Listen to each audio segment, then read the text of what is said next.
What is going on, my good people? Happy Thursday. And what a happy Thursday it has been. This is Queen's Glean, the after conversation to King's Speak. Now, we did not have a King's Speak on Tuesday, so we thought this would be an amazing chance for you to get to know the queens of Queen Glean. So stay tuned, get ready, grab your wine, have a seat, and we're going to dive into some conversation.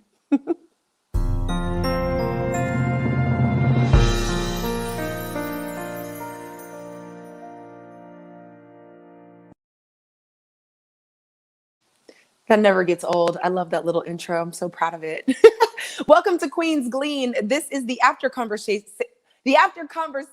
for Kings Speak. Kings Speak, for those of you that are new here, is a show that we do where I get to interview men and talk to them about things like self-mastery, emotional intelligence, vulnerability, and all those things that we typically don't hear from men. We love business and courage and all that stuff, but we want to know about the mushy parts. So this is the after show to that, because after the men speak on Tuesdays, usually as queens, we talk about all the concepts and ideas that we heard from the men, and then we put in our 2 cents and we kind of, talk about the understanding we get from them. So this is what Queen's Glean is all about. But today, because we did not have King Speak this week, we want to give you guys a chance to get to know the ladies. So here we go. It's party time. First up, like always, I got my girl Keandra in here, Miss Surrender Sessions herself. Let's get her in here. Hey, happy Thursday. Happy Thursday, Boo. How you doing? I'm good. This week went by super fast, but I'm excited to connect with everybody. It's been a little bit. I know, right? That's what I was excited for today. We're going to get into this conversation because I got some stories and some questions. Ooh, good. All right. And of course, I got my girl, host and creator of Love and Good Music. We got Queen Cookee in the building. What up? Hey. How you doing? What's up, ladies? Happy Thursday. Happy Thursday. Happy We are Thursday. here. KeiRenee may be coming. I'm not sure, but we'll see. I'll see her down here in the guest if she comes, but we'll get started. So I just, this is kind of an intuitive process, and I don't know if y'all know, I'm in Texas. So Yeah. I had to deal with all of everything that happened last week, and it threw me off. So I didn't set up anything for King's Speak because I was trying to find my own tale for this. And we don't blame you. I mean, us Californians don't know how to deal with weather. Girl. Not that kind of weather. Not that kind at all. And mind you, I was in the house feeling cute. You know what I'm saying? I had the heat on. It was snowing. It was like, oh, this is cute. I was going out in my little onesie, like, look, guys, the snow, going back in. But then it got real. Like, y'all gonna shut off the electricity? And the pipes just gonna freeze. Pipes bursting, no electricity. Let me tell you how God set me up on this one. I'm currently on a 40-day fast, a spiritual fast. So I usually don't eat until 6 p.m. with this fast. And thank God that my body is and was conditioned to just not be hungry. Because my cupboards, I'm a single woman. I don't keep mad food in here. Like, there's not food everywhere. And most of what I'm cooking with the oven, the stove, heating things up. I didn't have what I needed. Like, I was hungry and cold. It's ridiculous. We hungry. Yeah, so I thought today would be an amazing time to just get to know us, talk about our projects, our perspectives, because we really don't have that. We always talk about what the men have going on, and we do our little part at the end. But who are y'all? So we're just kind of free flowing tonight. And then also, since y'all host and y'all talk and interview, if any of you has a question about something the other queen said, like, I don't have to be the only moderator. Ask your sis what she got going on. if you feel so led. So yeah, I guess we'll go in order, I guess, because we're on here. Keandra, we could start with you, but why don't you kind of like introduce yourself and what you do and kind of like who you are to the audience for those who are new to Queen's Glean? Hey. Well, for those who've been rocking with Queen's Glean for the last few months, since we've started this off, lovely to see you all again. And thank y'all for rocking with us and tuning in regularly or catching the replay whenever you do. My name is Keandra Das. I am a consultant and a coach. My background is in HR, but um, I've always been very ambitious, very performance driven, very much like, you know, just going after whatever it is that I want, and hit a season in my life where I really came up against depression, came up against really not loving myself, not taking care of myself, and really not liking myself, really understanding that a lot of the performance and a lot of the motivation that um, I guess that I had, just even from my teenage years, was about basically this acceptance that wasn't within myself. And obviously, these epiphanies, as eloquent as that sounds, that was obviously not something that I figured out and learned until I was an adult. But just recognizing those different patterns. And then it led to a point where I basically had my own traumatic season between death, being, rejected from just multiple things that I was trying, being dumped, unceremoniously by a boyfriend. And then, eventually just some of those patterns still showing up, even to the point of when I got laid off from a job where I'd worked for 13 plus years, was really at like the top for me in my career, where I was leading an entire HR department, grew at that particular company from the receptionist all the way up. And so throughout all of that, it really taken me on this journey of where I had to learn to really care for myself, to learn how to love myself. And that was really where it began. And I basically have now been working with women in a particular capacity where you don't necessarily have to feel bad about your ambition, feeling bad about being a leader, being able to own it, but doing it in a way where your well-being is still at the center, and where you're not forgetting about yourself, forgetting about your healing, forgetting about the fact that you're doing this and that you are purpose, that you're created for purpose, that, that there's actually significance to your life, and that it's not something that you have to prove, that all those things aren't outside of yourself.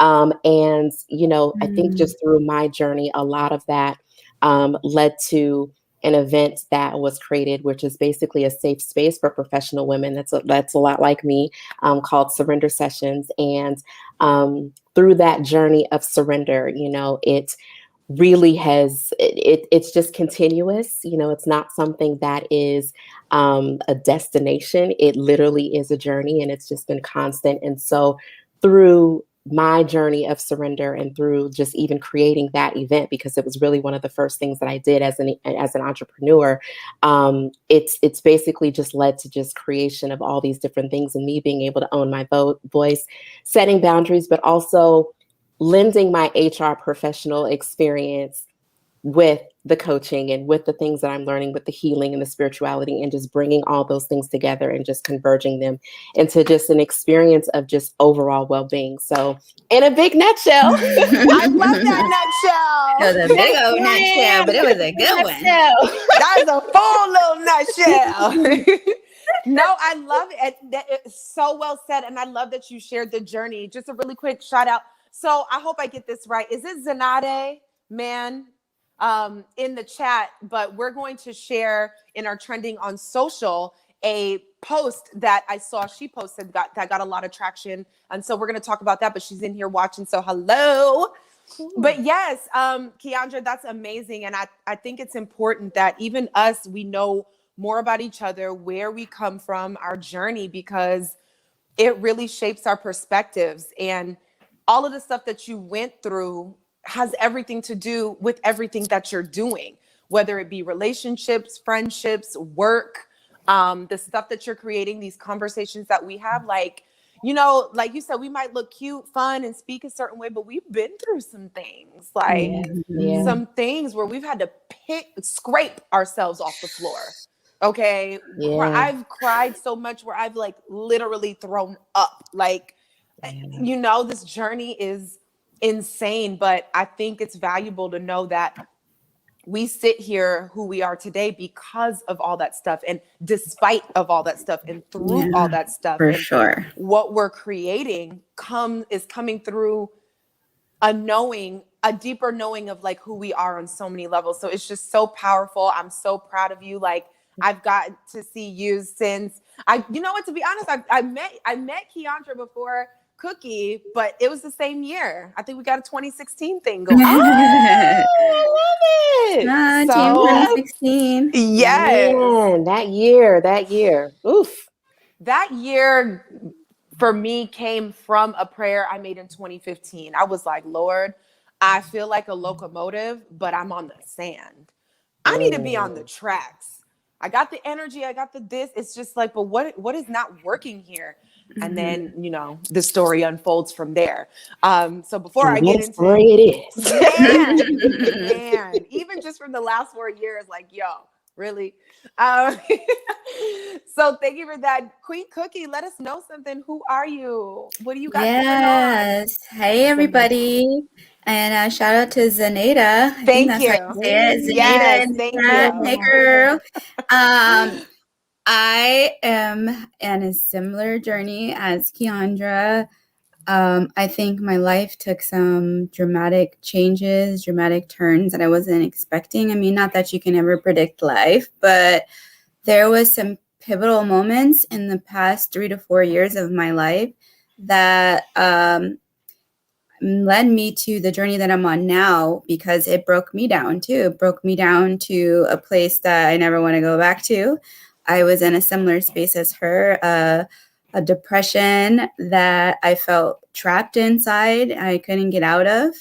And then when I finally found my way back out, I realized that I wanted to pull other people out of that space because, I'm very fortunate to have a lot of friends and family, have a lot of, that. But I think about people that don't have that sometimes. And so for me, I just realized that I wanted to use my story to help other people. And so that's kind of where led me to the show that I'm doing now, which is very, very different from the show that I used to do. And so this is a weird transition for my audiences, because I was very much in entertainment, who's who in Hollywood. That was the baseline of my old podcast, which grew to thousands of listeners. And so this was I was very nervous about putting my newest podcast out. It's called Loving Good Music, because it is nothing like urban Hollywood radio. It is nothing. It's not fun. It's not entertaining. It's not, who was wearing what on the red carpet. Not that we have red carpets anymore, but it's not any of that anymore. This show is just me. It's raw. It's uncut. It's how I got through, my most latest recent episode is how I got out of my depression. That's literally what it's about. It's about my depression. I never thought I'd ever speak of that and about that in public, but it was on my spirit. And I just feel like in my recent spiritual journey, I'm letting my intuition lead me. And whenever I sit down and I meditate and I think about what is my next show going to be, and when spirit tells me what it's going to be, I listen. And spirit told me it's time for you to get this out. And it was a very hard episode for me to film. I cried in the middle of it. And it was therapy for me. My show is therapy for me. And I hope that it's therapy for other people. It's, I had a lot of things that I felt like I failed at. I felt like I failed in relationships. I felt like I failed, I'm a mother and I'm not with my child's father. I felt like I had failed there too. I failed my family. Like Keandra, I had a sudden loss in my family. My grandmother passed away, and that was like huge for me. I had never experienced loss like that. And so when you never experience something, then you have to go through that and you're like, what are these feelings? I've never felt this before. And so, yeah, it's been a lot. And, like I said, I'm grateful that I'm on the other side because I remember what it was like. And so I just want to be that for people. Like, let me lead you to your promised land, because I know it's a hard fight. It's, you like the super cliche thing. You never know what people are going through. Like, you really don't. Especially someone like me who hides it very well. You would have never known I was going through that because I smiled through it all, and so it's very dangerous when you never know people are walking around like loaded firecrackers. You just never know. So for me, it just taught me about grace and having grace with people, holding space for people when even you don't want to, and they just need a friend. You be there for them. You just never know. You might be their only lifeline. And so, it's a learning process for me. I don't have all the answers, but I just wanted to be that outlet for people. And I felt like I knew I had the platform for it. I knew I had the following for it. I knew I have the fan base for it. And I'm like, okay, come on this journey with me. It's different from where we were coming from before, but this is the real and the raw. And the feedback has actually been very positive. And so I'm like, okay, I'm doing something right, so I feel like because it resonates with me more now than who's dating who and who broke up with who, like this actually resonates with real people in real life, and it feels good to my soul. I love that. So well said. Thank you for sharing. And, I think this is important because we see so much like podcasts and this, and I have a YouTube video on it, but it's just so much more than that. So when you take the time to get to know the person behind the post, behind the YouTube video, behind the concept, there's just so much more. And I think that that's what really adds to the experience for people and where they find the relatability. It's kind of the same for me. I shared a little bit in 2015 how I just felt stuck, and it wasn't the first time. I done been through the roller coaster. It's okay. Yo. We're on the same roller coaster. Yeah. Like, I'm in the car behind you, and Keandra's in the car behind me. Right. We're going down the same roller coaster. Down, and my hands ain't up in glee and excitement either. It's no, like, I'm the one when you go at the end and see the picture, I'm like, like, dang, why don't you let go? No, I'm hands up, like, I'm like, this thing. No, but it's really insane. But there's been a few things, but as for me, when it comes to King Speak, it was very important because even for both of you, it sounds like both of you use your pain for purpose. And that's just a really quick and simple way to put it. And it's the same thing with me with King Speak. Like, not only, so Keandra and I had the chance to work together and grow things together in a group therapy, kind of like a spiritual healing space and retreats and stuff. And that was honestly probably one of the first times where I discovered, oh, girl, you hurt her. Like, you hurt her. When it comes to the surface, yeah. Oh my God. Right. We were in a retreat and somebody was there speaking, and she talked about being able to create a house, and you can have whatever you want in it. And, there's a romance room. And how do you picture this, if you had your perfect romance, perfect man, or this and that, what would this room of the house look like in the house of your soul, so to speak? And I was so triggered. I was like, what am I going to do that for? For what? What are we talking about here? Let's just move on. Let me just sit here. So I usually never spoke too much in these things, but as soon as I started talking, like the tears, honey, I was like broken, because I was like, I didn't realize how much I was carrying in the area of men, dating, and relationships. Like, it's a lot. And I don't feel like I wear my bitterness on my face, and I'm not out here like acting crazy with it, but I was hurt on the inside, which means there are ways that I'm sure it was coming out on the outside, very guarded, very blocked, very closed off. And I don't want to be like that. Like, I genuinely, that's not me. You know what I'm saying? But we put up these defenses that, of course, protect your heart, girl.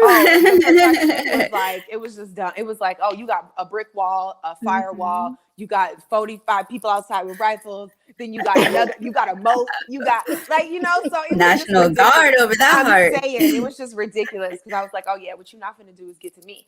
But it just gave me the opportunity, when I was posting and doing things, there was men hitting me up like, well, when are you going to do something for us? And I was like, y'all care about healing and growing? Surely didn't think that. And there was a void. There was a void. And this was 2016. Now it's like a hot thing to like therapy, this and that. But we were in that pocket. And I definitely just wanted to gain more understanding. And that's where King Speak came from. It was a live event.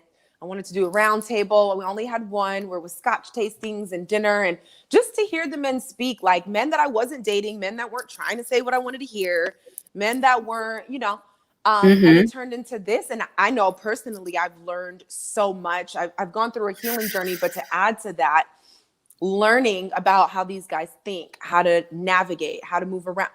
So I would like to interject. King's yes, Speak has changed my entire dating game. Like, That's amazing. yes, seriously, like listening to their interviews, listening to the things that they say sometimes, it's like our insight to their brains, which we've always been trying to figure out anyways. And listening to what they really want out of a woman, because I don't think we hear them sometimes. And that's been the most therapeutic thing for me, is listening to them, is like where I've been wrong, you know, and where we thought we were doing right by them, we really weren't, and where we felt like we were pouring into them, we were really emasculating them and challenging them and, you know, doing all of these things. And it's like you finally hear a man be honest and just really say what it really is. And it's like, God, if you guys could all just do this, you know. But it's been, I know it's, you know, an outlet for them, but it's really, really, really been an outlet for me too. And to understand, because I'm single out here. And so to understand a little bit of a glimpse into the mind of a man and the mind of two different sides of men. We painted this last time on the show. There's the enlightened woke man, and then there's the, you know, everybody else. And so, you know, learning how to navigate through that too. And this show has been definitely helpful. I would say from the female perspective too. Yeah, that blesses me so much. The conversation really has led to understanding. And it's not all of the stuff that we see on Instagram, hear on TV, watching on, and especially the culture. Like you said, I'm in entertainment too. You was on Urban Hollywood Radio. Like this, the stuff we're hearing is really extra. Like, oh, it's just too much. This is not reality. It's not And most of the stuff that they're seeing on TV, it's scripted as well. And, you know, us women being on the back end of Hollywood, we understand that. But to the masses out there who are not in Los Angeles, who don't understand these mass productions and these studios and how they work, they're watching TV as this is face value. Yeah. This is what it is. And I'm like, you guys, like, oh Lord, dudes like, want booty, right? But it's like freedom. This is why we need these types of Birkins to just, you know, explain like this is what's really going on, and that's not reality, and this is real life, and let's really dissect it and get into what real couples are going through, a real married men are going through, a real single men are going, not that shit you see on TV. Please and thank you. And just to be able to have them open up just a little bit to talk, that's really been helpful. Because we know so much. We have it. We know how to relate because we are human.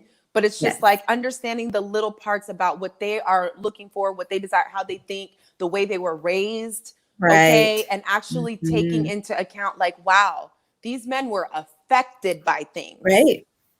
That I had to really, you know, sit down and be like, oh, okay, hold on. They are human. They do have feelings, even though they run around here like they don't. Like they don't, right? They do. And then sometimes, you know, I think what's been valuable for me just with listening to them is hearing that they're not as, you know, as strong. Not that there even has to be a comparison between men and women, but just they're not as strong as you know, I think sometimes society expects them to be, and that it's like they need their moment to fall apart and have their, you know what I'm saying, their moment, their come to Jesus moment where they're just like, and it's not easy. And how do we react to that too? Because it's saying. Like we're not really I get nervous when a man cries in front of me because I'm like, something's really wrong because you're crying right now. And sometimes I don't even know how to comfort that because we're not taught how to comfort men in that capacity. Women are taught to nurture a man and take care of a man, but to comfort in a time of need, or how do we even, you know, pull that out of them? Because sometimes they're closed off too. You might see them hurting and they don't even want to open up. So there's just so many levels to that. I'm so glad you brought that up, Keandra, because I think on another show we had talked about that too. And like when a man is in his feelings, do we let him be there, or do we make him feel wrong about being in that space?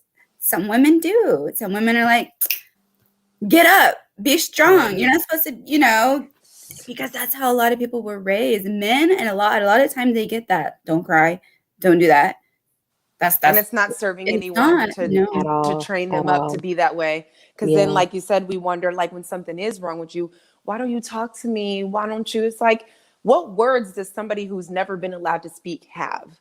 Right. And so even just having that understanding as a woman, for me, it brings in a little bit more patience, because that's what I noticed. I was like, the guys that I'm dating, they aren't complete trash. It's just, y'all really is not, what is this? Why don't you're a good person. Like, why are you so off? And it's like, oh, because all of the things. So definitely was the cherry on top to my healing as well, after everything I went through. It's interesting too, because one of my questions I had for you guys was, what's the biggest lesson you've learned so far this year? And I don't know about you, but I had a dream the other night, and it took me back to my dark night of the soul days, where I was like, why is this coming up? Like, but what I really got from it is like, wow, Jay, you done come a long way. And it was so deep. I was in the dream, and I woke up from sleeping and had somebody else had to tell me what I did, because I was blacked out drunk. Like, how many layers and realms is that to be sleeping on? Okay. Wow. And it was just so, because that used to be my mechanism. I used to drink. Like, I was in New York. I would drink. Okay. I was like, I don't want to feel anything today. Right. Where are we going? And then I'm out. Like, I wasn't blacking out every day, but it was just like. That's a lot of people, though. A lot of people don't know how to cope with feelings. No. And so we use alternate methods that we think are coping, but it's not coping, it's numbing. It's numbing and burying.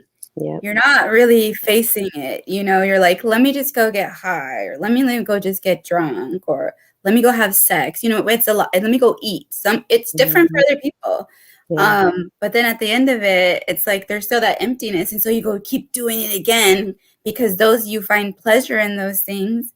And all you're really trying to do is just block out that hurt and that pain. And that was hard for me too. I was a, self-medicator. I used to find comfort in things that made me feel good too. And I just wanted to block it out.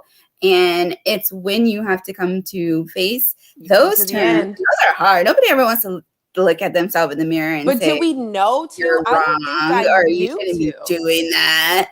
Yeah. And then there comes like the guilt part about that too, and then you shame yourself, and it's just like a whole thing. Journey. Like, layers on layers on layers on layers. So I'm so grateful to be in a space of you to be able to reflect back and look and be like, oh, you've come a long way, girl. And at least give yourself that and grace. You're okay. And this is okay. That grace of saying I've at least done some of this work. And oh yeah, it's a lifetime thing. You're not going to just, I'm healed. No, never. I faced so many childhood traumas last year that I felt like I got out, and I get triggered all the time. Yeah. But it's not ever, I know something that the conclusion that I came to recently, my triggers are not going to go away. My triggers will always be my triggers. It's how I react to my triggers is how I will grow into controlling them. Because my childhood traumas will always be my childhood traumas, it's just how I face them. And so that's what I've been trying to do, is to learn my, get my emotional intelligence game up, so that when I am triggered, I know how to respond. And I'm not going to shut down, and I'm not going to do the old things that go off. Angry. I'm not going to lash out. I'm not going to say mean things. I'm not going to do those things anymore. Like, I have to communicate like an adult. Like, I can't go into my tantrum mode, And even so if you do have it's just a lot of self-reflection. Yeah. It's also very valuable to be able to say, oh my God, I had a moment because of this. Yeah. And, but even to be able to communicate your stuff, I feel like enriches relationships, to where it's like, all right, you ain't got to be perfect. I get it. But, being able to communicate that stuff is very valuable as well. So what do you feel like, Keandra, what do you feel like your biggest lesson has been this year? Because I know I got some lessons just in the past month and a half? Yeah. Right. I mean, you would think that It's it's only been been about like, that long. yeah, like you would think it's been like 6 months. And my biggest lesson is actually a little bit of what you were just talking about in the communication realm, and me being more vulnerable.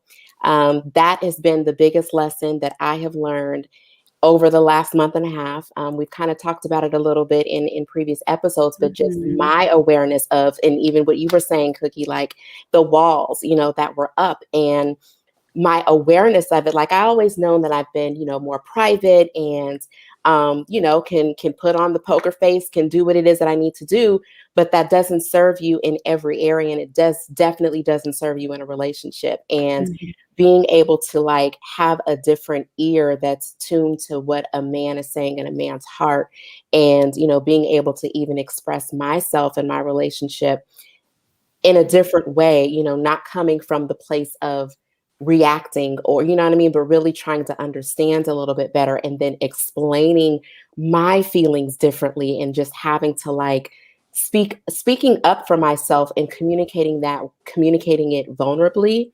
Mhm. I've been able to see that it actually yields a better like outcome than when you're Response, basically trying to do it yeah. from like the, Ooh, Guns blazing. I trust right, your the guns dad. blazing and the battling, like, and man, it's basically like, again, in these last, what, 8 weeks, it's been crazy how and maybe because it was almost like a daily thing that I was encountering, but it's been a big lesson, and I've already been able to see how it's like, okay, there is something to be said about this vulnerability thing. Yeah. I Yeah. love it. We're almost on the same page with that, because I think for me it's like a softening. I'm Yeah. constantly finding ways to get out of my own way, Hmm. because yeah, weeks ago it was about this need to protect ourselves, Yep. because as women, as Black women, as citizens of the United States, it's like, what we going to do? We protecting our money, our hearts, our corporate jobs, we're defending Yeah. our skin color, our hair, we're defending our man, we're defending from the police, like, Yep. so what you think I go home and do? I'm still about it, like in my chest at all times. Like Mhm. I Yep. can't be bucking up against the world and responses and this and that all the time. So it's been a long journey, and of course I'm still learning more, but it has felt really good to just settle down. I have the Mhm. capability to be in my beingness. And at every moment I've been working OT to monitor everything that's going on. Be here now, lay it down, get present. It's all good. Like, and I've had my moments, but they've been a lot less. I'm a lot more relaxed. And now I'm ready to start to reevaluate who's Jaimi in this season. I'm still me. Mhm. I got my same principles and values and goals and things like that, but my function has completely changed, and I'm Mhm. learning how to walk all over again. Yeah. Whew. That's what it is too. When you have a rebirth or like a renewal of your mind in your life, you are learning how to do everything over again because it's from a different mind set. It's from a different perspective. So everything you see is from different lens. And you can't see things the same way when you got on your glasses. Everything clears up when you got your glasses on. You're like, oh, I see Right. you, And so that's kind of how life is when the mind shifts and you put your glasses on, you're like, oh, I've been missing this Like, oh whole my God, what's that? time. Is Or that a only, new color? that's What when am I the seeing here? What ha-ha, is the this? epiphanies, all Yeah. these come through because you're like, oh, I got my glasses on. And then, life is going to shift again. You get your new glasses on. You got to get your prescriptions changed, and everything changes because I think that's where I was at last night. I was so lost in 2020, not like lost in the game like I was, but I was just like, who am I? Because everything's new. Like everything's new to me. Dating is new to me. The way I used to date is not the way I used to date. My motherhood game has changed because my mind has changed about that, and the way I was raising my son versus how I want to raise him now. Like that's changed in a matter of a year, and it'll probably continue to change as I learn to be a better parent. My corporate, we talked about that. My game has gotten leveled up at work because every year we grow. In order for me to keep my position, I got to keep growing. So I've changed. I'm not who I am last year. And Mm-mm. that's in every level of my life. personal I'm not motherhood. who I was last Right. week. And so I'm Right. just not. and so, it's so funny how you pose the question, what have you learned this year? I'm like, yeah, that's perfect, because we are still month 2 in, and we're learning so much. We're learning so much. But what I learned the most this year was mindfulness too, Jaimi. Like mindfulness. I'm always my life is so fast paced. I mean, my life is just so fast paced. I just have to learn how to stop in my day, take my time, and just be, because I have high anxiety levels on the days that I don't. And, and so, yeah, mindfulness has been the biggest thing for me in 2021, is just be present, just slow down, Mhm. stop being in next week. Next week is not even here, and I'm already having Jeez. anxiety about Girl, it. And my I'm worried schedule about is the slow stuff and that I got I'm to like do next that. week. And I'm like, why? What if I something noticed that happens the other tomorrow and I don't yeah. even make it to the thing I need to do next week? And I'm over here stressing about next week, and next week ain't even here. And so I had to stop myself from that, because that's where I'm a victim of myself, is seeing my full plate rather than the day that's in front of Just me. with I the see bite my you're full finna lens. take. Like, Yep. why even the whole plate? I was Right. thinking about it the other day. I was in the shower and I'm like, girl, you can't just be in the shower. You got to think about the tea you finna boil, Right. the meal you finna cook. Did you turn off the light? Oh, I want to Right. see the sunset. I got to write Making that something list down, send in an the email. shower. And I'm Yeah. in the shower. Like, could you be here Right. now? Relax. Right. Just Feel the be here water on your now. body. Yeah. Have you Take a guys deep ever breath driven somewhere and then like not even know how you got there? because you Like was gone the whole time. mine was like, Yep. and I'm like, why? What? Whoa! Where did my life go that I'm so far in thought? Right. And most of that thought is just fluff. Half the thoughts that I have don't even happen. They And don't I'm like, exist. I'm It's They're not wasting a fear real. whole based. Fear Yeah. based, hour over here controlling. making some magical, crazy stuff up, and then it just went as peaceful as hell. I'm like, oh, I did all that stress and all that anxiety. Trust is the big Nothing, one. Trusting know. life. So Yeah. Yeah. Yeah. Mm. Learning how to trust life, the unfolding. That's another thing. I'm on this 40-day fast, and for me, and really always learning what that really means to me. It's like we say, oh, we got faith, we do this, and then go put our hands in everything that we, are trying to do and still trying to control. And here I'm just like, how close can I get to literal moment by moment? Being somebody who is a former overthinker, a former hustler. Okay, honey, couldn't nobody out hustle this one right here. Please, while you sleeping, I'm working. Okay, like I just had like the energy unmatched, but I'm like, you'd burn out, and it's like that wasn't really serving me. So when I say I'm relearning, it's like it's been almost a couple of years now. Like same as you, 2020. I was in this job doing whatever, but I could feel myself. In March, I was like, we got to pump these brakes. I'd Yeah. started listening to Joe Dispenza. I was like, I got to start meditating differently. I have to start being real with Jaimi about what she wants and changing the way I go about it. All of the way I go about it, because working more hours, working harder, putting more on my plate, more school, more this is not the answer. And that's not what I want. It's time No. to get what I want. Yeah. It's amazing how I know it's still kind of cliche to hear it, but how 2020 changed. So, you know what I mean? Like it changed just the perspective. It just made so many things so clear. I mean, because I feel like we're still kind of in this place of like first, you know what I mean? Like after 2020, we're still kind of like, okay, this was the first New Year's. This was the first like Super Bowl. This was the first like Yes, Right. Valentine's. so Like, what are we excited. doing? Like, I don't really understand, like, so Right. it just kind of, at least, I know some people may have been here, well, actually for us, like the shutdown started, what was it like March. March? So we 15th. technically haven't Mhm. completely gotten to the It's full not a anniversary year. yet.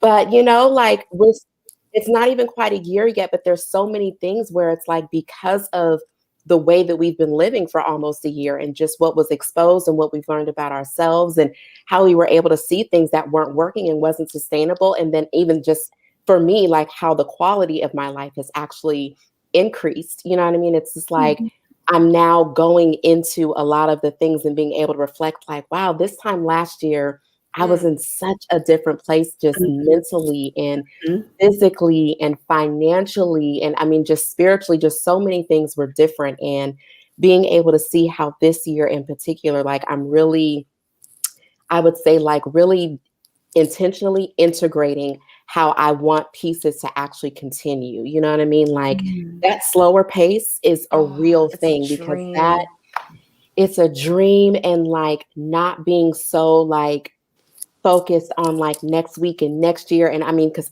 my calendar used to be full, honey, already, between the brunches with friends, the vacations I was already, had plans and was paying on, and, like just all the things. And it's like, it's been such a gift that I didn't really know to be able to have so much more spaciousness, you know what I mean? And like, I know that had certain things been taken away, had things not been taken away in 2020, I don't know that I would have willingly given up. You know what I'm saying? Some of the things that I was preaching about, like, oh, the sustainability, the well-being, the slower pace, but like until you actually get forced to really, really, really, really be there, then, then you're like, oh, I get it now. I get it now. And now it's like the gift that keeps on giving, and I'm not trying to give it back.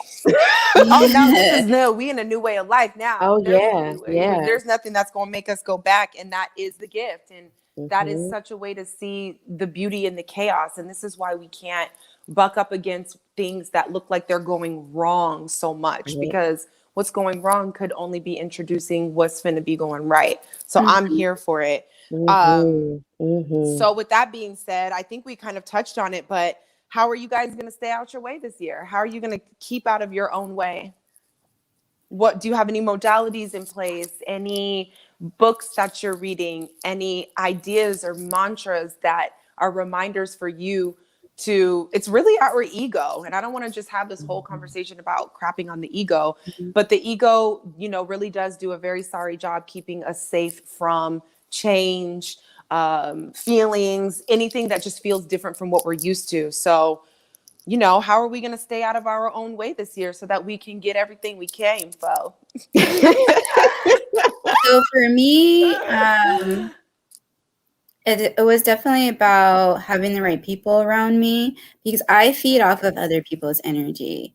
And so if I see like my friends have high energy and they are like walking in their purpose and they're doing the things they're supposed, I'm like, oh, I want to do that too. You know what I'm saying? My friends motivate me. And when I see them doing well, I want to do well too. Not from like a hater's perspective, but I'm like, I want to do that too. Yeah. And so I'm like, that for me was big, was, looking at my circle and making sure that everybody in my circle was going in the right direction. And I think 2020 was very giving for that too. I got to lose a lot of people I didn't really have no business hanging around, and grateful for that space that 2020 created. And I no longer have a lot of those relationships, and it's fine. And the relationships that I was supposed to have, I came out of 2020 with, and I came out with more new people that are in alignment with me and my way of thinking. And so for me, besides the mindfulness that I said, it's just about those check-ins. And so I check in once a month with myself to make sure that the goals that I set in January are still in alignment, because I get off course. Like I was just looking at my list the other day of all the things I said I was going to do this year. I was already off course. And then I had to like regroup and like, okay, girl, these are things you said you wanted to do, right? And get myself back on the horse, because I fell off my horse, And so those are like the two big things for me: being mindful and making sure I check in, because next thing you know, it'll be June. June is tomorrow. June is tomorrow, and point, so we're already in March. And like I said, I was already off my horse. My high horse that I had on January, I was already off my horse. And I think that's the biggest thing for me, is making sure I'm taken care of. That's a big one for me. I gave so much of myself in the past 2 to 3 years. I from a cup that wasn't full, and now I have to give from a full cup. I don't even give anymore. Learning to say no. Learning to say no. And being okay with it. And being okay with it, and not feeling bad, and not feeling stretched or stressed, and just doing what's right for me. Have to be in a season of a little bit of selfishness, and it's not even for any other reason other than self-care. And I don't care what anybody thinks about that. This is my season of selfishness, and I just have to do me, like, and whatever that makes me, whatever feels good to my soul. And that's just what is good for me.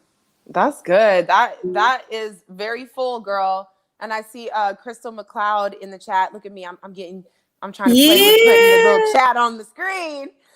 She said she's centering herself is how she's going to stay out of her own way. And that centering is very powerful. I kind of feel the same way. It's really monitoring these thoughts. And because I have done the work, like the praying, the meditation, the fasting, the books that I'm reading and all of these things, I'm a lot more sensitive to how I feel. I'm able to pick up on it quick. Whereas before I was probably so addicted to being uncomfortable that I would never have been able to catch a wrong thinking thought flying by my brain because I was always used to feeling tight and stressed in my stomach and I'm not sure and thoughts. And I thought that was life. I really like low key didn't know better because the old story I would tell myself is like, if I don't do it, it's not going to get done. I have to do this. I'm reading The Big Leap right now. I know you're reading it too, girl. Yes, yes. The other day, but I'm reading The Big Leap, and it's along with everything else that I'm reading and have digested. It's really showing me where we cap ourselves out at, and it's so subconscious we don't know we're doing it. But I've always known that, you know, I always love my parents and respect my dad and everything because he was my main disciplinary. My mom, if y'all know my mom, she just like, let's make cookies and glitter and cheerleading and whatever. It's like, you know, the last thing she's going to do is try to tell me to do something. She's like, well, if you just go, you know. So my dad was always the one that's like, no, it has to be. And because I wanted to do well and all of these things, I got stuck in that space, like having to do things the way my dad taught me. And we're two completely different people. I don't have the same set of beliefs as my dad does. And I didn't know that that was okay because when you're a kid, it's like, that's wrong. You do what I say. And it's like, well, you know, so just even understanding that I deal with these caps, like, did I work hard enough to earn that? Did I do enough? It's like, why am I constantly trying to earn my happy, earn my space, earn my, earn, like, nah, like, but the other part of me knows I'm enough. So having that duality within my brain is not serving me. I wrote down the other day, I feel like I'm shining my light behind the bushel. Like I'm back here like, yep, I got the sauce. I'm good. But it's like, you going to be behind the bush though? Like, I'm going to need you to step out front. Step out front. You're okay. You do deserve. You don't have to earn every bit and piece. You're enough. Like if God is flowing through me, what am I going to say? That God and what he has to offer and how he made me was wrong? It's not enough. Like, nah. So it's just really been about moving those barriers. And I can always tell that they're there with my thoughts and how I'm thinking and how I engage in those thoughts and so for me to stay out of my own way, it's getting all the tools, all the little sayings and mantras and ideas that know how to knock out the thoughts, like that little game you play when on them gophers pop out the hole. Like I'd be like, bop, bop, whack-a-mole. Whack-a-mole. Yes, I'm bopping them all out the way, like, nope, and I let it go. Like there's no need to explore. We're using our brains the wrong way. Our brains are not meant to climb us through every little situation. They're for logistics. Okay. I got to file my taxes. Let me turn my brain on. I got to, you know, but otherwise it's a real beingness that I'm learning to enjoy. So I've been selfish and introspective and kind of in my little cave too, because I'm sensitive right now. I need to like figure this out before I just throw myself into the whirlwind of how I'm going to function. Yes. That's good. That's good.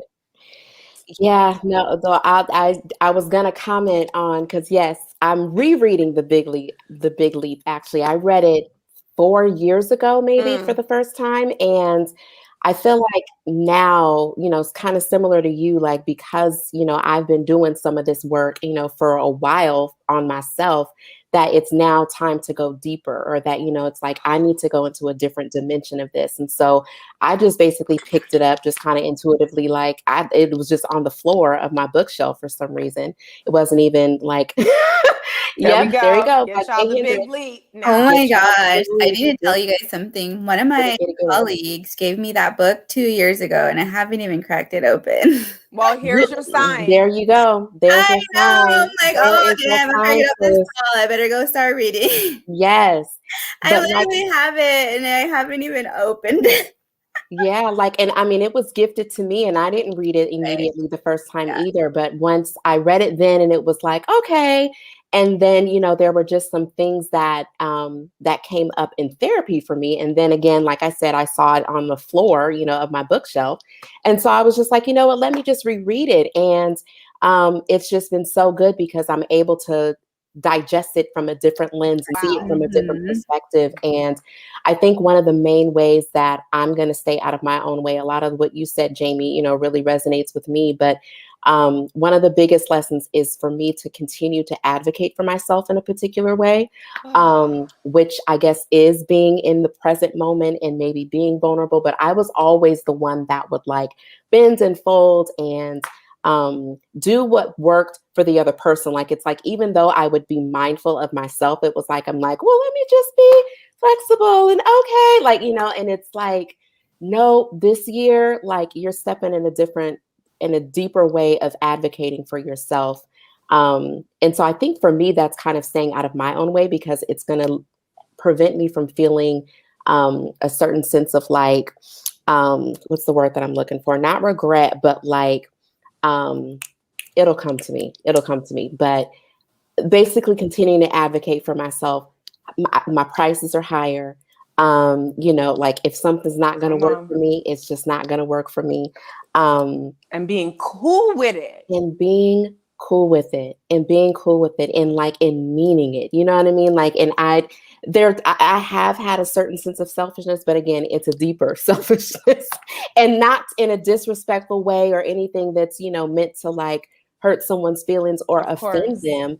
But, I really, it definitely is just like a different time for me to really step in and own my brilliance and who Keandra is. And that requires me stepping up, using my voice in a particular way, but it also means does. some vulnerability has to come in that too. Yeah. So just, I guess it's a blend of just what we've all been talking about, what we've all shared and just where we're coming from. But I think that's going to be huge for me is the advocacy for myself. That's Mhm. major. I'm excited for us. Erica, I want you to crack open the book so we I can talk about Yeah. it. Like, Okay, I have it. It's here in my house. we should just take a moment and talk about some of this Okay. stuff just to kind of I like will drive it before the home. next Queen's Game Glean. changer. I'm gonna start the big leap. Okay. Yeah, especially because everything that you said with, where you're headed and, falling off track and this, that, and the other. Mhm. Like, even for me, I feel like I'm hitting the restart button. Not really, but Mhm. kind of. Kind of. And Yeah. just wanting to make the crooked path straight. It's like we talk so much about purpose, but I really think this book it's the next layer and level. I've always known what I wanted to do, who I'm about, my life, my this and that. But again, I'd be in my own way in ways that I had no idea. So I done already read like And chapter 1, 2, and 3 the like 3 times. The Nade says she has a TBR books. What are TBR books? Do you guys know? No, TBR. I was looking at that and my brain was like, TBR. It's Mm. not the author. No. Zenaida, what is the TBR books? And then, too, while she's doing that, I wanted to go into something actually that Zenaida posted on Twitter that got a lot of traction. Oh, Oh, to be to be read. read. Oh, to Yeah. be read. Yeah, girl. Yes. I feel Too. like too, Keandra, I feel like I've been at your house and seen that book. Like you know what I'm saying? The cover, Yeah. stands out to me. But this was so good. It was so good just to get you know you guys a little bit here about your journey. Again, this was intuitive. There was no King Speak. And yesterday I was like, what? I was like, should we do a throwback to one of the other episodes? I couldn't grasp it. And this morning I was like, let's talk about the girls. Let's talk about their project. Let's talk about what they have going on, so people get a sense of us, and then we can go back to saying what we say, and y'all know where it's coming from. Yeah, for sure. Yes. So I wanted to bring up something that Zenaida posted on Twitter, and unfortunately, technology wouldn't be nice to me today, so I have to read it from my other phone. But you know, Keandra, you talked about being able to advocate for yourself. Not only that, but the vulnerability that is required when you do that. And, you know, we spoke last week too about, you know, Cookee, some of the stuff that you've been through in the workplace and, you know, all of these things. And Keandra, with your background in HR, and us being entrepreneurs, I just thought that this was so important. And so Zenaida posted to Twitter, and you guys can follow her on Twitter at Zenaida, Zanade. Can we talk about Black women underpaying other Black women? Or are we not ready for that? Woo, sis, I don't know if some folks is ready. Keep reading. Man. And so she went on to kind of share that in the last 3 months, she'd taken chances on smaller brands and given them strategy. I know, problem number one, in quotes, to only have them steal my ideas that I shared in good faith and not pay a dime because they think they can do it on their own. And I really thought that this was important because we talk about the men and the stuff that they have going on, and we're always looking in the mirror at our own stuff. But when we talk about this being new and learning how to walk all over again, it's the same when it comes to this entrepreneurial stuff. And when I look at stuff like this, I think about the times that I've been severely underpaid by women that look like me. And it's not to crap on them and what they wanted to do, this, that, and the other, but immediately I was able to see, well, what's my self-worth issue? What about coming to the table properly am I missing? You know, Keandra, you talked about advocating for yourself and vulnerability. Like, how real can I get? Like, you know, because I can only help but look in the mirror. We have to choose who we want to be involved with how. So it made me ask a bunch of questions that and where the root of that comes from as Black people in this country. So what are your thoughts or experiences? Because you guys have both have entrepreneurial things, and Keandra, you work directly with people in this space. So what are your thoughts about that?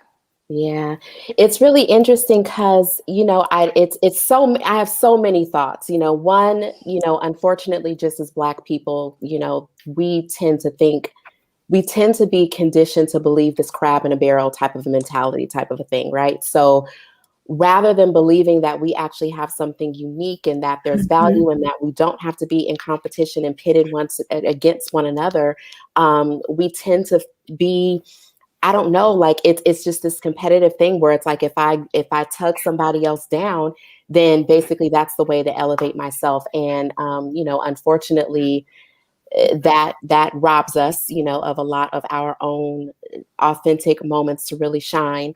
But I've seen it in the area, in the realm of, you know, just entrepreneurship, especially entrepreneurship kind of being this gateway of betting on yourself, or basically the alternative for a lot of women who are basically like, I'm done with corporate America. I'm out. I don't want to work for nobody else anymore. I'm tired of being undercut, underpaid, the aggressions, the injustices, like we're tired of it, right? And then we end up basically betting on ourselves, creating these opportunities, and that has its own layers and things that you have to deal with, you know, and it really does come up. I really truly believe that there's an aspect of entrepreneurship that's also spiritual, but that's a whole nother thing. But outside of that, especially when we have dealt with a lot of traumatic experiences in the workplace, and then we try to show up in entrepreneurship, we don't realize that the ways that our confidence has been broken and chipped at, we subconsciously do that in other areas, whether it's collaborating with other people, whether it's not trusting our own ideas and stealing somebody else's intellectual property, whether it's not knowing intellectual property and trademarking and all the things and not even having the capital of what it takes to kind of lay a good foundation and groundwork and wanting to be, you know, the overnight success, and not realizing that there is really, it's just, entrepreneurship is not easy. It is not this overnight success, the online, you know, BS that we're seeing. Like, it's almost as bad as Hollywood, you know, to a certain extent, where it's like selling these things that are just not true, you know. And I know that I've been a victim of it, been a part of it, and may have unconsciously extended it in some particular way, you know what I mean? And so it's, I don't know, I have a lot of thoughts, you know, around it, but I do believe that especially for women who kind of are entering into this space because they are just sick of, what they're dealing with kind of in the, even if it's not corporate America, it could be academia, or, any area where it's kind of more of that traditional workspace and you're kind of leaving it because you're just done with the trauma that exists there. We don't even process it sometimes as trauma. And so we basically try to start operating in this new level of freedom. And then we end up undercutting someone else because of the rules of what we were told of what it takes to be successful in that space and bringing it here. And it doesn't work. And the rules are not the same. Yeah, I could kind of go on and on and on. No, I love it. You brought up so many major points. Like, seriously. It's a lot. Yeah, it's definitely a lot. My brain was just going nuts when I heard the tweet. But I think that that's just a overall like psychological blanket that we place already in just as Black people, and all the time you're always, even all the cultures, when you see someone that looks like you want a discount because they look like you, or we're taught that we shouldn't spend top dollar on people that look like us. You get a Black-owned business and you're pissed because their prices are the same as a white-owned business, but you'll go pay for the white man stuff, but you won't pay for your friend who has the same T-shirt for $40, but you're going to go buy it for him. And so I think what happens when Black women become owners, if they don't have the right mentality, that's the mentality that's brought into the workplace. So when they hire women that look like them, they don't see the same value in them as they may see in a Caucasian woman or something like that, because that's what's trusted in the industry. That's what's trusted, and that's what society has always taught us, that a white woman can do it better than a Black woman. And so I feel like when Black women become bosses and CEOs and they are hiring, the pool of employees that are coming in, I think it is tiered that way. It's tiered like that in my job. I see it every day. I hire and fire at my job, and I know what we pay people, and I know the different pay rates that people come in, and I see it all day, and I can't control it. It's not my business to control. But when I bring in an on board and I sit in these meetings and we talk about pay, you see the differentiation from when a Black woman comes in, we pay her base hourly rate. We're above minimum wage, but she's going to make our base. Mm-hmm. Whereas, and I've seen it every day, a Caucasian woman can come into our office, name her price, and if we can't match it, we'll get close to it. Mm-hmm. And that's just, I see it all the time. I see it all the time. And I'm like, did you even ask that Black woman? Did she have the credibility? It's like I've had Black women come in and ask for an amount, an hourly rate. I've taken it back to my boss and he's like, no. Yeah. And like that always got under my skin because I see it every day. And I'm like, I think it's something inside of them too that doesn't think that we are valuable, because we or competent. History. Yeah, or, that we can even do the same type of jobs or at the same level. But I know Black women can. But I think it's this mentality of we are in this competitiveness. Women don't support women. We're not trying to help each other to the ladder, up the ladder and up to the top. It's this unspoken competition in corporate world. So yeah, you want your Black counterpart to stay down so you can shine. I feel like that's what's the culture in corporate America. You finally get in there and you're Black. You don't want room for one of you, right? Because it's only you. You're the only one going. And I think that's where that dog eat dog mentality stays. And so when you feel like you have women entrepreneurs out here, you think they want to pay the woman underneath them what she's worth? No, they don't.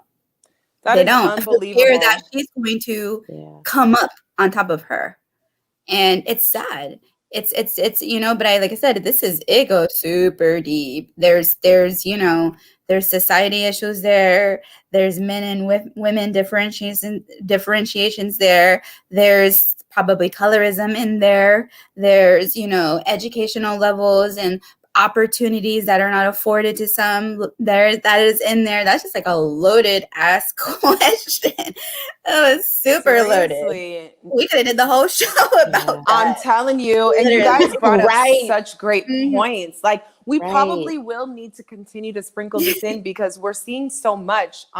You know, Keandra, you posted something to your story that got me riled up. I was looking at, you know, all of this wild stuff that this sister done went through. First of all, I'm mad because she stayed through it.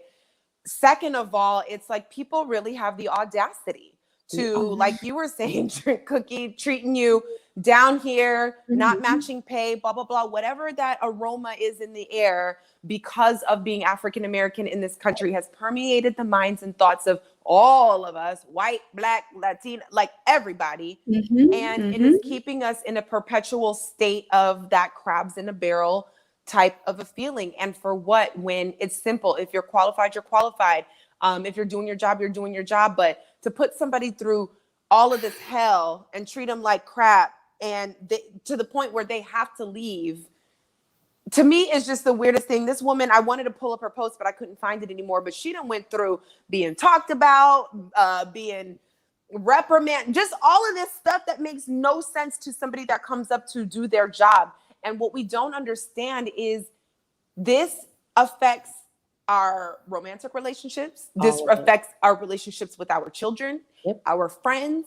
And that's why when, you know, Zenaida asked a question like this, why do other Black women do that? Well, yeah, because what do we know?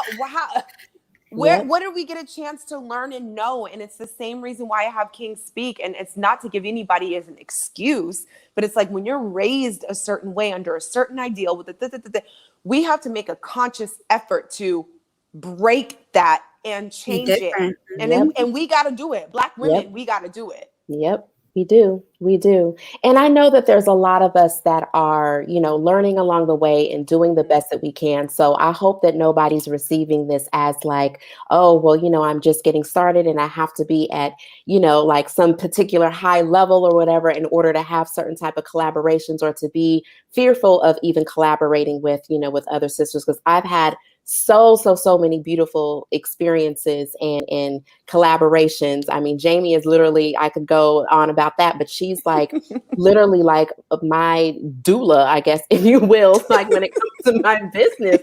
A lot of the things, you know, that have been birthed have been because of, you know, our partnership and relationship. And so, I mean, even just what has been created with Queen's Glean, you know, I think it's just a beautiful collaboration and just the energy and, you know, just how we all are just vibing and how I've just recently met Erica, but already feel like, okay, like we've been on this platform and this thing together, you know, so.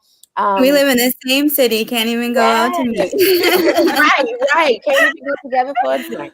But like there's a lot of beautiful things that can be created, and you know, when you're aligning with the right people who have you know, the right heart, and you know, finding ways to be able to compensate one another, because it isn't just about money either, you know what I mean? Like there are other ways that you can, you know, between just the visibility and even being able to share and barter certain things. Like there's a lot of different ways to be able to be supportive and collaborate at the level that you're at.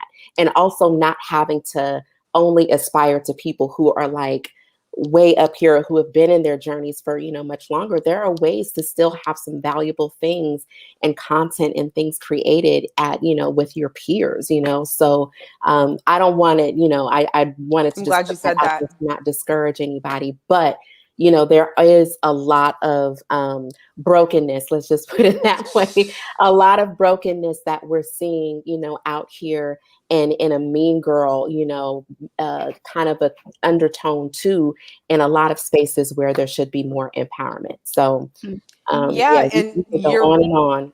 Yeah, somebody just underneath that post had put I think her name is Jasmine. No, I don't know if this is hers. Mindset and entrepreneur. Can we talk about the Black women that scream collab over competition, but still compete with you? Can we talk about the Black women that are in rooms, they can bring you in, but refuse because of insecurities? Can we talk about how some Black women are very cliquey in business?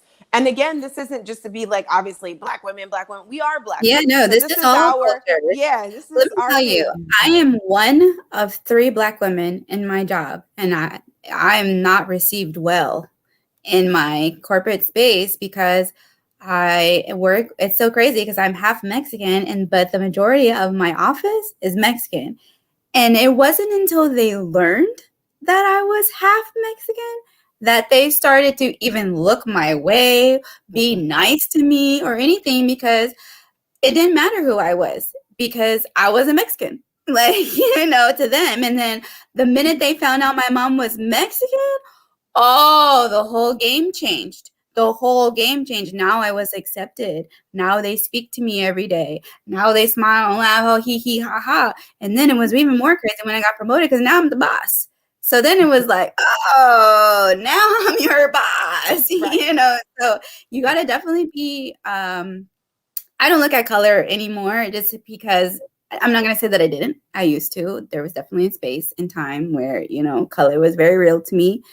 But I definitely understand now that you are not what your appearance is. And I don't care what nationality you are.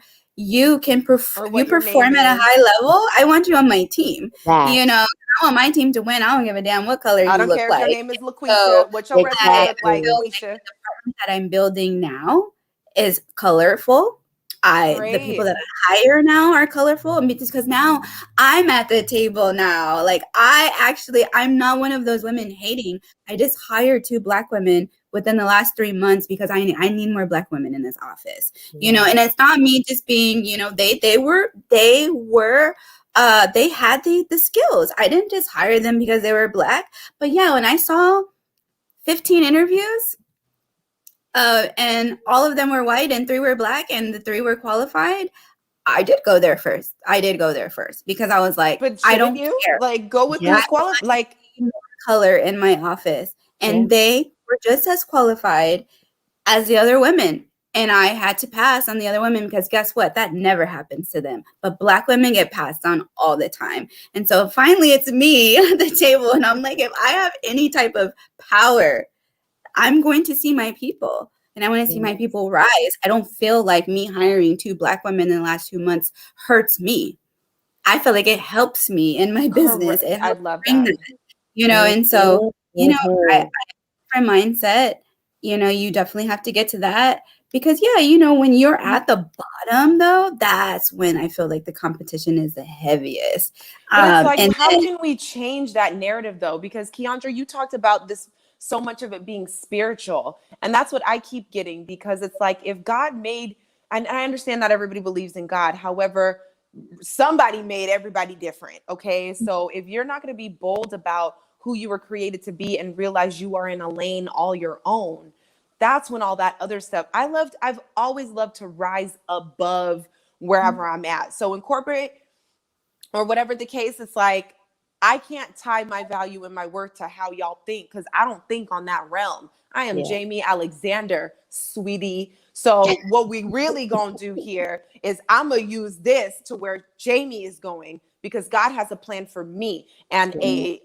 a path for me. And in that and moving like that, why would I want to allow any of that negativity in my karma? Why can't I sit on a panel with y'all too, and y'all be smart in your realm and have your skills and your ideas, and me have mine?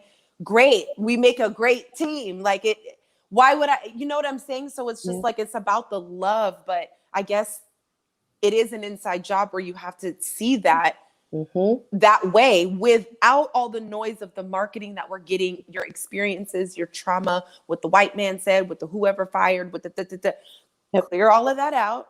Mhm. Namaste. Okay. And go with it.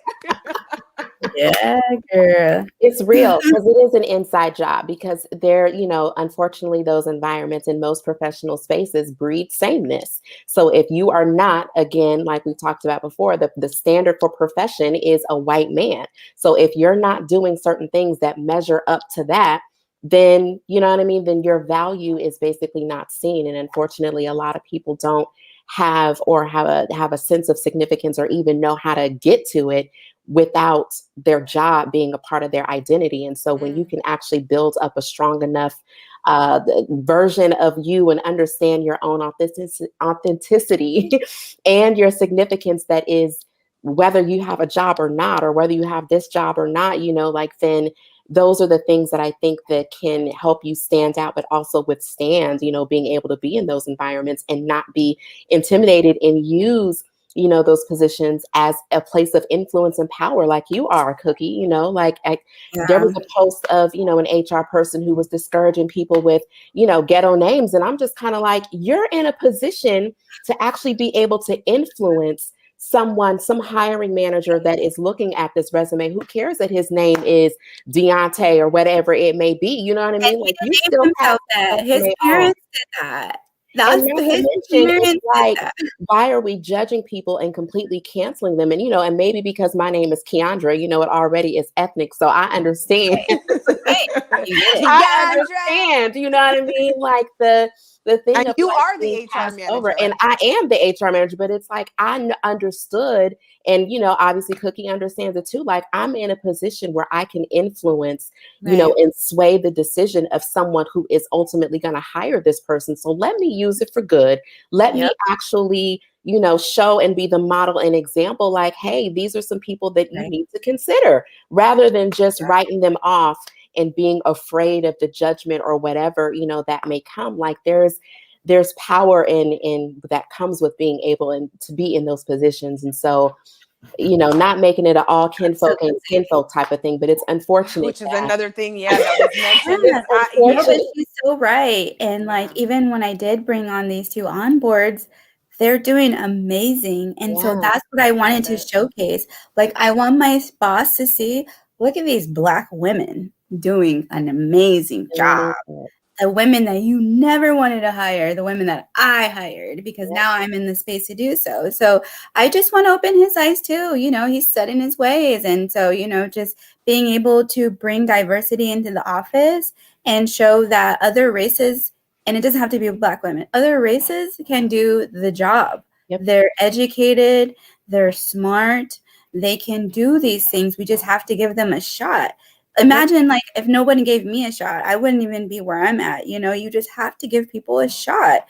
And so I'm just there with it. And I'm just so glad that like, my mindset isn't tainted, because I could be tainted too.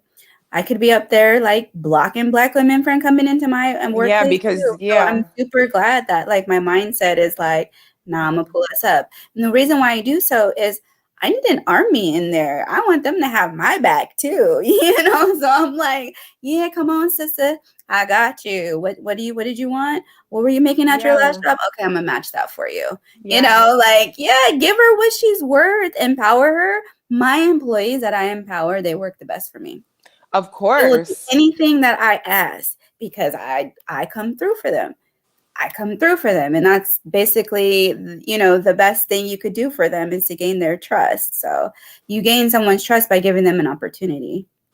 Yeah, I mean, kudos to y'all. You see me, I be in and out of corporate. I'm very F that job. My motto should be F that job, because, and I know a lot of people, I think part of going back to the spirituality with it that I want people to see, and the stuff that we're learning about walking in the unknown and being able to trust the divine and all of these things, is that I never want to be so reliant on a job that I can't walk away when I'm being mistreated. Like, you're not going to mistreat me in no environment. How about that? And I don't want to have to worry about how am I going to feed my baby, and how am I going to feed this, and how am I going to pay this bill?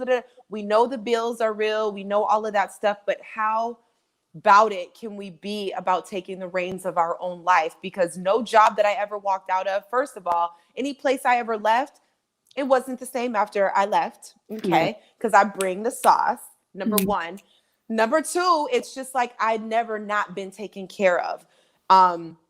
Even when I was tripping and falling over my own 2 feet, God still always had my back in some way. If you keep seeking, you will find. You will be okay. You will be. But it's almost like relationships. Why you gonna stay with a dude that beats up on you because you don't think you can find another man?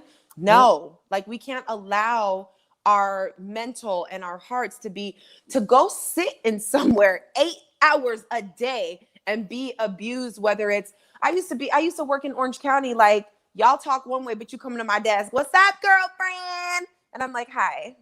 Like, why all this? What y'all watch too much TV, relax. And you ain't my homegirl. But we like, it's just all of the stuff that we have to uphold and navigate and code switch and don't do that and don't say this and that wears on you. And I don't think anybody should stay in any space too long that wears on them just for a check. Not because money is not important, but because you are powerful and you need to be where you deserve to be. Like, we need to take them reins, but yeah. Yeah, amen. And that's the part of the spiritual journey where it's like you understand that ultimately that job is not your source anyway, you know. So Yeah, that part. So when walk you away, can understand say that, no. yeah, that there is better that's out there. It may not be immediate, it may not be, you know, like, and for some people it is, you know, I really do believe the moment that you make a decision is when the doors and different possibilities actually present themselves in the first place. But yeah, it definitely is something to be like really anchored inside of, like, your source is not that one job, you know what I mean, that you have in this season. So if it's treating you bad, you got to go. Deuces. Yeah. So at the end of the day, it sounds like an inside job on all parts for the women that are offering the job, for the women that are, and then the women that need to say no if it's not up to par with what they need, whether it's a sister or not. If it's not the rate or whatever we're bartering for and we're not on the same page, it's okay to just say no. And then the other person, maybe you're going to get enough no's to be like, okay, let me look in the mirror at the way I'm operating my business, because I'm getting what I'm getting because I'm not being generous or proper or whatever. So at the end of the day, it's an inside job. We're all doing our best. And hopefully we can just continue to connect with those where it makes sense and have the discernment to walk away when it doesn't. There it is. That's that on that. That on that. I so enjoyed this conversation with you ladies. It worked out. It flowed. I mean, there was just so much value. You guys in the chat, thank you so much. Yes. You know, for hanging in with us. And yeah. This was really good. I love it. Really good. Needed this. Yeah. So before we get out of here, we'll go Queen Cookee, then Keandra. Cookee, tell us where to find you online, where we can, you know, watch everything you got coming up, and then we'll work our way back. Yes. Once again, as always, Jaimi, thank you for allowing me to be here in this platform with you. And thank you to everybody who gets something from this, because you made a decision to watch this. And so you made a decision to get better. And I think we don't give ourselves enough props for showing up for ourselves. So if you showed up today or any other day that you're watching this, just kudos to you for showing up for yourself. And if you're ever online and you want to just see some more goodness, you can just follow me. I can never do this. Yeah. Right there. Follow me right there. You can look that up on YouTube too. That's where you can find all of my videos and my podcasts. I have other videos on there too. It's not just my show, but my latest project is called Love and Good Music. It's about love and just pretty much building a definition of what love is through the lens of music, poetry, stories, books, things like that. So it's all circles back to love. So if that's what you're into or you're on a spiritual journey, I'd love for you to come and join me. Yes. Yay. And I'm going to try to do it too. Like, it's like backwards. Yeah. Whatever. Okay. So yeah, so you can find me on Instagram, Keandra_D. You can also find me on Facebook. I have a group that really it's intended to be a safe space for the professional, you know, woman of color, but really we focus on a lot of things with mind, body, and spirit, and just bringing all those things, converging it, you know, a lot of what we talked about, those things that we are experiencing in our professional life, it impacts those other areas. And those are the other areas that I feel like we should actually be more concerned with. So if you're wanting to have content and just be amongst like-minded women who are, you know, wanting to be focused on that too, join us there at the Surrender Society. And I have actually a lot of exciting projects that are going to be coming out pretty soon. So please, please, please, you know, connect with me if any of what I shared or just, you know, some of those things, if you're looking for, you know, greater insight, you know, on any of this stuff that we've talked about tonight, you know, definitely connect with me and would love to be connected with you. Yes, I love it. I love you guys and your projects. I'm so excited to be connected to you. And thank you guys again for showing up every time that you do and giving all your wisdom, insight, and time. I'm Jaimi Alexander. You can find me here at Jaimi Alexander on Instagram. And, you know, I have a course that I put out called The Power of Posture. We hear a lot of things where people are like, be feminine, be authentic, and do all of this stuff. But I feel like my course gets to the real heart of the matter, so you can actually learn things that is filtered through who you really are. I'm not telling you to put on a dress, not to speak this way, not to do. I'm giving tips, tools, and mindset modalities that will help you really walk in the authenticity of who you are. I also have another course that I put out called Social Media Interviewing 101. If you want to do this, you know, if you have a service or a product that you want to share, discussions that you want to have via social media interviewing, which is a great way to entertain your guests, podcasts, anything that you want to do, I put that together. So you can find all of that in the link in bio on my Instagram page. And of course, Kings Speak. You can go follow Kings Speak on Instagram. And all the things. So tap in with us. We're here to love, grow. Yeah. And shout out to Zenaida. Yes. That was amazing. Oh, yes. Shout out to you, sis. That was such a good, and I wish that I don't want to say I wish. I'm not on Twitter that much. It's I was going to say the same way. I was like, back in my Twitter days, I'm a Twitter bug, girl. That was such a good like prompt and something that's, to talk about and just the discussion. So thank you so much for even putting that discussion out there. Mm-hmm. And you know what I discovered right before this call is me and Zenaida have the same exact birthday. So 6'9". Okay. A little shout out to the gems. But yes, y'all, thank you so much for tuning in. Be amazing. Enjoy your week. We'll see you not next week, but the week after for our next episode of Queen's Glean. Good night. Good night.